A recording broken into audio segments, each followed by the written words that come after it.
উত্তর কোরিয়ার নেতা কিম জং উন বলেছেন, পশ্চিমাদের বিরুদ্ধে উত্তর কোরিয়া রাশিয়ার পাশে দাঁড়াবে।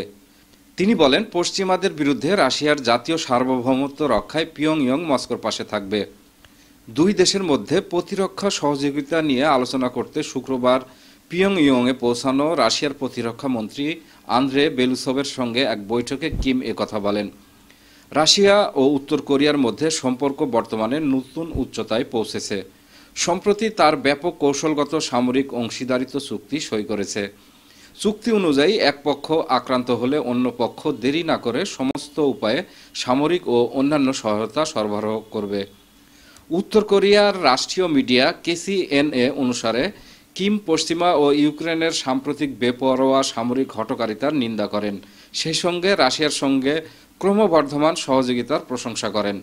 তিনি বিদেশি তৈরি দূরপাল্লার অস্ত্র ব্যবহার করে রাশিয়ার গভীরে কিয়েভের সাম্প্রতিক হামলার কথাও সামনে আনেন। উত্তর কোরিয়ার নেতা বলেন, রাশিয়ার গভীরে দূরপাল্লার অস্ত্র ব্যবহারের পদক্ষেপটি সংঘাতে সরাসরি সামরিক হস্তক্ষেপ। এ থেকে রাশিয়ার আত্মরক্ষার অধিকার আছে। শত্রু শক্তিকে মূল্য দিতে বাধ্য করতে দৃঢ় পদক্ষেপ নেওয়া উচিত।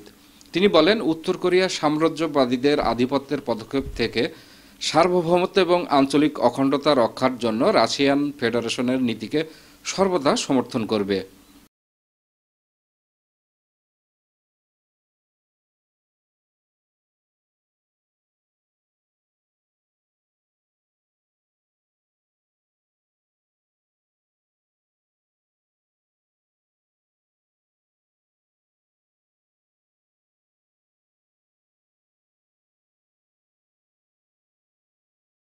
সেলিম উদ্দিন, ডেস্ক রিপোর্ট, নবরূপ টিভি।